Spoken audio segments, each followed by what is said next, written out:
అసెంబ్లీకి కేసీఆర్ అలా వచ్చి ఇలా వెళ్లారు. సరిగ్గా 11 నిమిషాలు కూడా కేసీఆర్ అసెంబ్లీలో కరెక్ట్ గా ఉన్నారు. అసెంబ్లీ రిజిస్టర్లో సంతకం చేసి సంతాప తీర్మానం పూర్తవగానే కేసీఆర్ వెళ్లిపోయారు.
అసెంబ్లీకి కేసీఆర్ అలా వచ్చి ఇలా వెళ్లారు. సరిగ్గా 11 నిమిషాలు కేసీఆర్ అసెంబ్లీలో ఉన్నారు.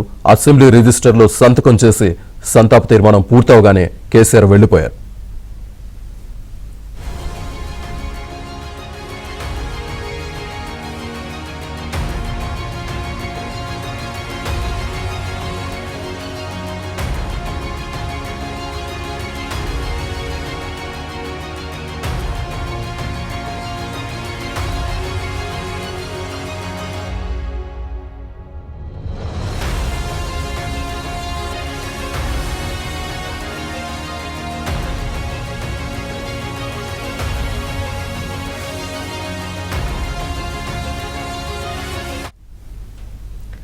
అసెంబ్లీకి కేసీఆర్ అలా వచ్చి ఇలా వెళ్లారు. సరిగ్గా 11 నిమిషాలు కేసీఆర్ అసెంబ్లీలో ఉన్నారు.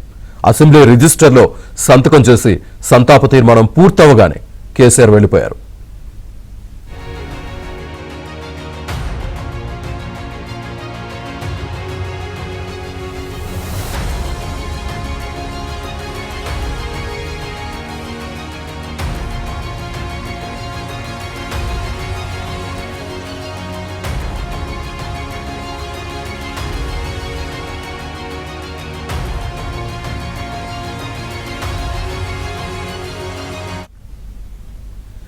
అసెంబ్లీకి కేసీఆర్ అలా వచ్చి ఇలా వెళ్లారు. సరిగ్గా 11 నిమిషాలు కేసీఆర్ అసెంబ్లీలో ఉన్నారు.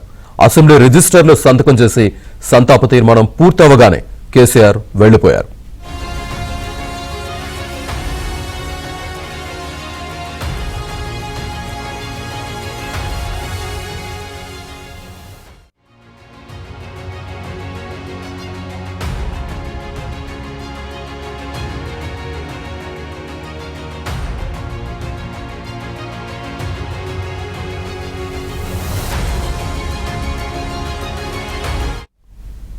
అసెంబ్లీకి కేసీఆర్ అలా వచ్చి ఇలా వెళ్లారు. సరిగ్గా 11 నిమిషాలు కేసీఆర్ అసెంబ్లీలో ఉన్నారు.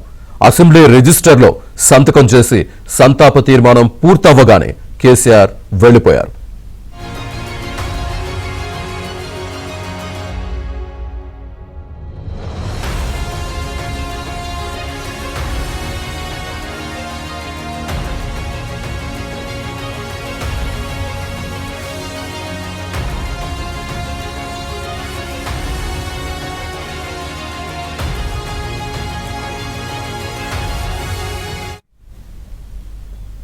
కేసీఆర్ అసెంబ్లీకి అలా వచ్చి ఇలా వెళ్లడానికి సంబంధించి పూర్తి సమాచారాన్ని మకర్ స్పాయింట్ నరేష్ అందిస్తారు. నరేష్,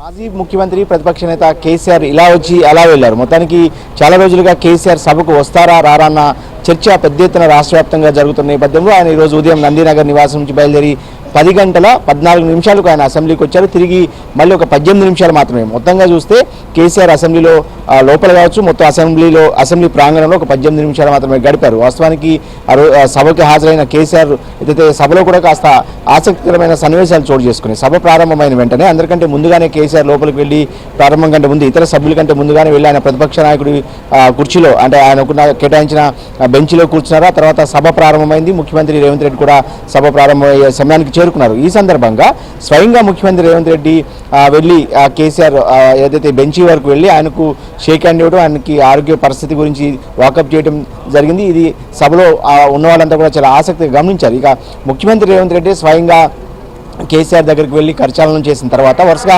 మంత్రులు కూడా క్యూ కట్టిన పరిస్థితి. మంత్రులు శ్రీధర్బాబు కావచ్చు, ఇతర సీనియర్ మంత్రులంతా కూడా కేసీఆర్ దగ్గరికి వెళ్ళి కరచాలనం చేశారు. ఆ తర్వాత కొంతమంది కాంగ్రెస్ పార్టీకి సంబంధించిన ఎమ్మెల్యేలు కూడా కేసీఆర్తో కరచాలనం చేశారు. ఈ సందర్భంగా జూబ్లీ హిల్స్ నుంచి తాజాగా గెలిచిన నవీన్ యాదవ్ కూడా కేసీఆర్ని కలిసి అభినందనలు అయితే ఆయన దగ్గర ఆశీర్వాదం కూడా తీసుకున్నారు. సో మొత్తంగా చూస్తే ఈ సభలో చాలా రోజులుగా కేసీఆర్ శీతాకాల సమావేశాలకు వస్తారా రారా అన్న చర్చ నేపథ్యంలోనే గత 4 రోజులుగా ఆయన చుట్టూనే చర్చ రాష్ట్ర వ్యాప్తంగా రాజకీయంగా చర్చ జరుగుతుంది. ఈ సందర్భంగా ఆయన సభకు రావడం, ఇలా వచ్చి అలా వెళ్ళిపోవడం కూడా మరొకసారి చర్చనీయాంశంగా మారింది. ఇక్కడ ఒక ఆసక్తికరమైన సన్నివేశాన్ని కూడా మనం గమనించాల్సి ఉంటుంది. ముఖ్యమంత్రి రేవంత్ రెడ్డి గత కొన్ని రోజుల క్రితం కొన్ని కామెంట్స్ చేశారు. ప్రతిపక్ష నాయకుడు మాజీ ముఖ్యమంత్రి కేసీఆర్ శాసనసభకు వస్తే తన గౌరవాన్ని తగ్గకుండా చూసుకుంటామనేది రేవంత్ రెడ్డి 1-2 సార్లు ఈ మధ్య కాలంలో చేసిన కామెంట్స్. సో అందుకు అనుగుణంగానే, అందుకు తగినట్లుగానే రేవంత్ రెడ్డి స్వయంగా ఆయన కేసీఆర్ దగ్గరికి వెళ్ళి కరచాలనం చేయడం కూడా ఆ సభలతో పాటుగా ప్రస్తుతం చర్చాంశంగా మారింది. సభలో ఉన్న సభ్యులతో పాటుగా ఇక్కడ ఏదైతే శాసనసభ ప్రాంగణంలో కావచ్చు, ఇతర వర్గాల్లో కావచ్చు పెద్ద ఎత్తున చర్చ జరుగుతుంది. ముఖ్యమంత్రి రేవంత్ రెడ్డి స్వయంగా కేసీఆర్ దగ్గరికి వెళ్ళి కరచాలనం చేశారు. తర్వాత మంత్రులు వరుసగా క్యూ కట్టడం. సో ఏదైనప్పుడు కూడా కేసీఆర్ మొదట రావడం, నేరుగా తన ఛాంబర్ బీఆర్ఎస్ఎల్పీ కార్యాలయానికి వెళ్ళి సంతకం అంటే సభకు హాజరైనట్టుగా రిజిస్ట్రేషన్లో సంతకం కూడా పెట్టారు. పెట్టిన తర్వాత సభకు వెళ్ళటం.